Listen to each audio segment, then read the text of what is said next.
Sunday స్పెషల్గా సింపుల్గా చేపల పులుసు అయితే తయారు చేయబోతున్నా. ఇవి తాజాగా ఉన్నాయండి, సముద్రపు చేపలు. చేపల టేస్ట్ చాలా బాగుంటుంది. అలాగే ఇంకా ఇంట్లో ఉండే వాటితో ఇంకా మసాలా పేస్ట్ ఈ విధంగా టేస్ట్ కూడా బాగుంటుంది చేపలకి అయితేనో. ఇలా ఇక్కడ చింతపండు పులుపు వేయకుండా ఎండి మామిడి ముక్కలు వేసుకొని చేపల పులుసు సింపుల్గా ఇలా తయారు చేసుకున్నాను. ఇక ఫుల్ రెసిపీ అయితే చూసేద్దామా.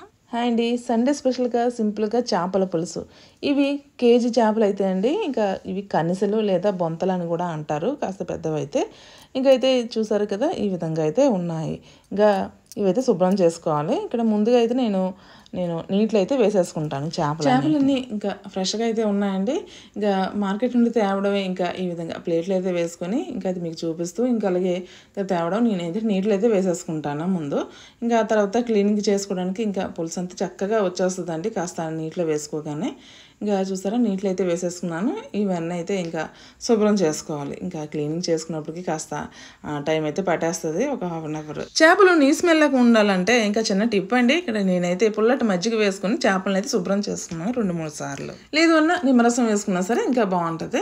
ఇక్కడ నేను 2-3 ముక్కలుగా ఇంకా కట్ చేసుకున్నాను చేపల్ని. అలాగే అందులో చేన కూడా వచ్చిందండి. కాస్త పసుపు వేసుకొని బాగా కలిపేసుకొని బౌల్లో తీసుకొని మూత పెట్టేసుకుంటున్నాను. ఇది పక్కన పెట్టేసుకొని. మా ఇంట్లో ఇంకా చింతపండు పులుపు వాడుక చాలా తక్కువ అండి. ఇంకా ఎప్పుడుకో నేనైతే చింతపండు అంటే ఎక్కువగా చేపల పులుసుగా వాడుతూ ఉంటాను. ఇక్కడ చూసారు కదా, ఇవన్నీ ఒక 2-3 కేజీల వరకు అయితే నేను సమ్మర్లో ఊరపెట్టుకున్నానండి. ఇవంతా కాస్త ఉప్పు వేసుకొని ఏం లేదన్నా 2-3 రోజుల వరకు ఎండబెట్టేసుకున్నాను. బాగా ఎండితే ఇంకా 2-3 సంవత్సరాలు ఇంకా పైగా ఇంకా వస్తూ ఉంటాయి. కాబట్టి ఎప్పుడు మనము పప్పులోకి కానీ చేప పులుసుకు కానీ దేనికైనా వాడుకోవచ్చు. చింతపండు పులుపు కాకుండా ఈ విధంగా మాడబద్దలతో చాలా బాగుంటుంది కూడాను టేస్ట్. ఇక్కడ చూసారు కదా, ఒక 4-5 ముక్కలను అయితే నేను ఈ విధంగా వేడి నీటిలో వేసి నానబెట్టేసుకుంటున్నాను. ఇది నానుతుంది తొందరగా కాబట్టి పక్కన పెట్టేసుకొని ఈలోగా మసాలాకి స్టవ్ వెలిగించి కడాయి పెట్టేసుకొని చిటికెడు మెంతులు, 1 స్పూన్ జీలకర్ర, ఒక 3-4 ఎండుమిరపకాయలు లైట్గా వేగి సరిపోద్ది. ఫ్లేమ్ అయితే ఆఫ్ చేసి నా వేడికి వేగిపోద్ది. ఇక్కడ అల్లం వెల్లుల్లి వేసేసుకొని 2 స్పూన్ల వరకు ఆవాలు, ధనియాలు 2 స్పూన్లు వేసుకొని లేదంటే పౌడర్ వేసుకున్నా సరే, నా దగ్గర పౌడర్ ఉంది. ఇంకా అలాగే ఉల్లి ముక్కలు, ఇంకా దాల్చిన చెక్క, లవంగాలు వేసేసుకొని మిక్సీ పట్టేసుకుందాము మెత్తగా. చేపల పులుసుకి మసాలా రెడీ అయిపోయింది. ఇంకా నేను స్టవ్ నుంచి కడాయి పెట్టేసుకున్నాను. చేప పులుసుకు తగ్గట్టుగా నూనె సరిపడేలా వేసేసుకొని ఉల్లి ముక్కలు అలాగే కొన్ని పచ్చిమిరపకాయలు కాస్త ఎక్కువ కట్ చేసుకున్నాను. ఇవన్నీ వేసుకొని లైట్గా వేగించుకున్నాక మిక్సీ పట్టుకున్న ఈ మసాలా పేస్ట్ అంతా వేసేసుకొని ఇంకా మసాలా పేస్ట్ కూడా ఇంకా బాగా వేగనిద్దామండి, కాస్త పచ్చివాసన పోయేలా ఒక 2 నిమిషాల పాటు. ఒక పెద్ద సైజు 3 టమాటాలను అయితే అదే మిక్సీ జార్లో వేసుకొని కోసుగా గ్రైండ్ చేసుకోవాలి. ఈ పేస్ట్ అంతా వేసేసుకొని ఒక 2-3 నిమిషాలు వేగనిద్దాం. ఇక్కడ సరిపడేలా ఉప్పు అయితే వేసేసుకుంటున్నాను. ఉప్పు, పసుపు వేసేసుకొని కలిపేసుకొని మూత పెట్టేసుకొని కాసేపు మగ్గనిద్దామండి. ఇంకా తొందరగా మగ్గుతుంది మూత పెట్టేసుకున్నట్లయితే. ఒక 2 నిమిషాలు అయిన తర్వాత మూత తీసుకొని చూసినట్లయితే నూనె పైకి తేలి ఇంకా పేస్ట్ అంతా బాగా మగ్గి ఇంకా వేగిందని మనకు కనిపిస్తుంది. ఇంకా ఈ విధంగా ఇంకా కారపొడి కూడా వేసేసుకుంటున్నాను రుచికి సరిపట్టు. ఇంకా ఇవంతా వేసుకొని కలిపేసుకున్నాక గరిటతో ఇంకా మనం క్లీన్ చేసి పెట్టుకున్న చేపల్ని ఇంకా బౌల్తో పాటు చేపలని అయితే అన్నీ వేసేసుకుంటున్నాను. ఇక్కడ చేపలను అయితే ఇక నేనైతే అలా సైడ్గా అండి ఇంకా గరిటతో ఒకసారి కలుపుకుంటున్నాను, కింద మాడిపోతేమో అన్నట్టు. ఇక లేదు అంటే మనం క్లాత్తో పట్టుకొని కొన్ని మనం అలా కలుపుకున్నాండి సరే సరిపోద్ది.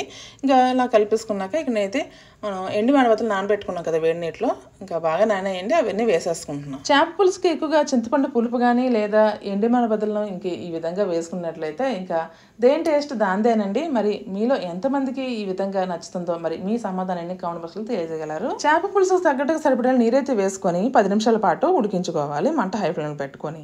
ఇక్కడ గరిటె పెట్టకుండా ఈ విధంగా క్లాత్ పట్టుకొని కుండని కదుపుకుంటే సరిపోతుంది. ఒక గట్ట కొత్తిమీర అండి ఇంకా శుభ్రం చేసుకుందాం నీటితో. ఇక్కడ చిన్నగా కట్ చేసేసుకుందాం కొత్తిమీరని కాడలతో సహా. చేపల పులుసు 10 నిమిషాలు అయిన తర్వాత ఇంకా బాగా మరిగిందండి. ఒక్కసారి ఈ విధంగా గరిటె పెట్టకుండా కలిపేసుకొని ఇక్కడ చివరిగా అండి చూడండి, ఇంకా చేప ముక్కని ఒకటి తీసుకున్నట్లయితే ఇంకా ముక్కలన్నీ ఇంకా బాగా ఉడికాయి. ఇంకా మామిడికాయ బద్దలు కూడా ఇంకా మెత్తగా ఉడికాయండి. ఇంకా అన్నంలో తినేటప్పుడు ఇంకా మెత్తగా పులుపులుగా చాలా బాగుంటుంది టేస్ట్ అయితే మాత్రం. ఇంకా చివరిగా ఇంకా ఉడికింది కాబట్టి గరం మసాలా పొడి కాస్త 1 స్పూన్ వేసుకొని చిన్నగా కట్ చేసుకుని కొత్తిమీర కూడా వేసేసుకొని ఒకసారి ఈ విధంగా కలిపేసుకున్నట్లు సరిపోతుంది. ఇక నేను గరం మసాలా పొడి వేసుకున్నప్పుడే స్టవ్ ఫ్లేమ్ ఆఫ్ చేసేసుకున్నానండి. ఎందుకంటే మట్టి పాత్ర వేడిగా ఉండి 10 నిమిషాలు అయినా సరే ఇంకా ఉడికినట్టే మనకు కనిపిస్తుంది కాబట్టి ఇంకా పులుసు కూడా కాస్త దగ్గర పడుతుంది.